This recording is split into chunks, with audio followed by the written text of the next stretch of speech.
नमस्कार। मेरे को बहुत हर्ष हो रहा है कि मैं इसे रिकॉर्ड कर रहा हूँ। ये एक गैर राजनीतिक पोस्ट है और मैं अपने विचार कुछ विषयों पे रखना चाहता हूँ। मेरी या मेरे से पहले की जनरेशन ने क्या किया, इस पे भी तो चर्चा होनी चाहिए। हमको सिखाया गया था पर खुद पढ़ाई करो, ओबीडियंट रहो, साइलेंट रहो, एक्सेप्ट करो चीज़ों को। अब दुनिया नहीं बदल सकते, तो हम एक स्टेटस क्यू की जनरेशन बन गए।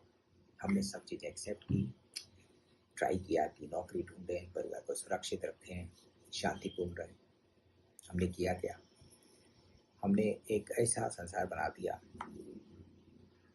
जहाँ फेवरेटिज्म नॉर्म हो गया। क्योंकि हम चुप रहे, जहाँ हमने क्या दिया आगे की जनरेशन को। सोचिए इसके बारे में। Polluted air, polluted water, polluted soil. तो ये तो दशकों से चल रहा था, हमने एक्सेप्ट किया। शायद हम लोग अपने समय अगर थोड़ी दूसरी सोच रखते थे तो हमें रिबल कहा जाता था। मुझे मेरे टीचर्स कहती थी मैं बोल्ड हूँ, क्योंकि वो कुछ अच्छा शब्द नहीं यूज़ करना चाहती थी किसी भी डर से, मुझे नहीं पता। फाइनली हम लोग तो हमेशा कहते हैं ना, judiciary is the custodian of democracy. तो उन्होंने किया, एक कॉन्स्टिट्यूशनल पोस्ट पे बैठे व्यक्ति ने एक गैर जिम्मेदाराना, बेहद गैर जिम्मेदाराना वक्तव्य दिया।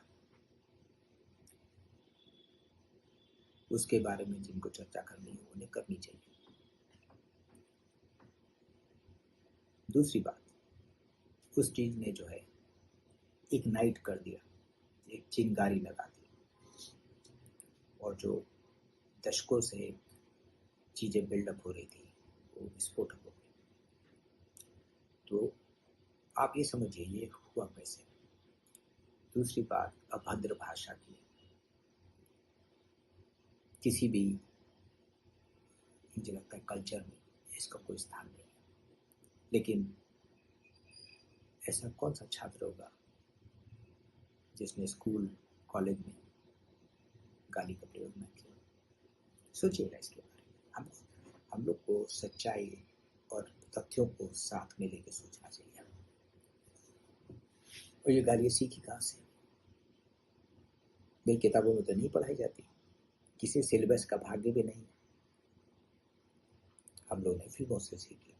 अब तो नेटफ्लिक्स में भद्दी भद्दी गालियाँ बड़ी आम हो गई हैं।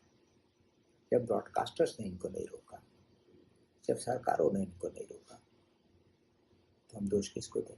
लोग कहते हैं कि अपब्रिंगिंग, बिल्कुल कहीं सही बात है, अपब्रिंगिंग का बहुत योगदान है, लेकिन उससे भी ज़्यादा योगदान जो आप देखते हैं आज हम लोग का स्क्रीन टाइम क्या है। अगर वहाँ पे गाली गलौज हो रहा है तो ये सब जो समाज हमने जैसा समाज बनाया, टेक्नोलॉजी विदाउट गार्ड रेल्स, ये हमको यहाँ पे लेकर आया। टेक्नोलॉजी के जिन विषयों पे हमको फोकस करना चाहिए वो तो हमने नहीं किया, लेकिन कुछ जगह हमने पूरी छूट दे दी। इसको हम क्रिएटिव फ्रीडम कहते हैं।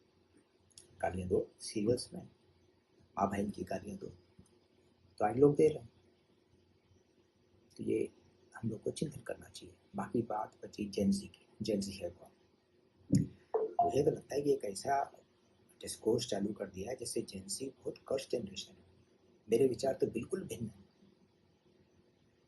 मैंने जो जेंजी के साथ काम करके सीखा है, ये ह्यूमैनिटी की सबसे क्रिएटिव, सबसे रिस्पॉन्सिबल जनरेशन है। ये मैं आज नहीं कह रहा हूँ, आप यूट्यूब वीडियो देख लीजिए, मैंने विदेशों में भी कहा है कि ये ह्यूमैनिटी की सबसे रिस्पॉन्सिबल जनरेशन है, सबसे क्रिएटिव जनरेशन है। और जो हम लोग नहीं कर पाए दशकों में, आज ग्लोबल वार्मिंग हो रही है, तो कौन जिम्मेदार है? हम लोग जिम्मेदार हैं, कोई और तो जिम्मेदार नहीं। या तो हम चुप रहे, या तो हमने सोचा बाकी कोई करेगा। मुझे लगता है कि ये समय आ गया है कि हम लोग वास्तविकता को एक्सेप्ट करें। जो बदलना चाहता है उनको आगे बढ़ाएं, उनका मार्गदर्शन करें और उन्हें सपोर्ट करें। और हम कर तो इन्हीं जेंजी के लिए कर रहे हैं, अपने लिए तो नहीं कर रहे। कुछ भी कर रहे हैं, आज कोई भी नीति बन रही है, कोई भी प्रोग्राम बन रहा है, वो तो भविष्य के लिए बन रहा है। जब मैंने विकसित भारत बनाया था, विकसित भारत क्यों बनाया था? विकसित भारत इसलिए बनाया था जब भारत को आज़ादी के 100 वर्ष हुए। It should be land of abundance, abundant opportunity, with happy citizens, with technology and spirituality. तो जब जिनके लिए कर रहे हैं, अगर वही आगे आ रहे हैं तो हमको हाथ मिलाना चाहिए। मैं कल एयरपोर्ट जा रहा था तो मेरा जो ड्राइवर था वो एक वीडियो देख रहा था, बड़ा दिलचस्प वीडियो था। वहाँ बहस हो रही थी कि जेंजी है कितने। तो एक ने कहा कि हमारी जनसंख्या का 30% जेंजी है। एक वक्ता बोल रहे थे कि 28 करोड़ है। चलिए 28 करोड़ मान लेते हैं। देखिए हम लोग किस तरह से आंकड़ों को समझने में मूलभूत चूक करते हैं, जो कि हम ही को बाद में विनाशकारी होती है। ये मैंने नेशनल एजुकेशन पॉलिसी में भी देखा। मैं बदलाव ला पाया क्योंकि मैं आंकड़ों के अंदर की बात जानता था। आंकड़ों को मैंने जमीन पे जाके देखा। आंकड़े कहते क्या? 28 करोड़ जेंजी थे। माँ बाप तो 56 करोड़ जोड़ लीजिए, 84 करोड़ हो गए। उनका अगर एक बहन है या भाई है 112 करोड़ हो गया। अगर 2 बहन भाई और 140 करोड़। मैं दादा दादी नाना नानी की बात नहीं कर रहा। पूरा भारत जेंजी का भाग है, वो हमारा भाग है। हम अपने जनरेशन में रेबल थे, वो आज की जनरेशन में रेबल है, वो अगली जनरेशन वो बने। इसलिए मुझे तो लगता है कि हम लोग को उनके साथ मिलकर काम करना चाहिए। जब हम उनके लिए काम कर रहे हैं तो उन्हें ही काम करने दें। ये बेहद सुनहरा मौका है, न सिर्फ भारत के लिए बल्कि पूरे विश्व के लिए। आप इन पे विश्वास करें, आप इनका सहयोग करें और इनको उज्जवल भविष्य बनाने का मौका दें। भविष्य तो इनका है, यही बना दें। बहुत बहुत धन्यवाद।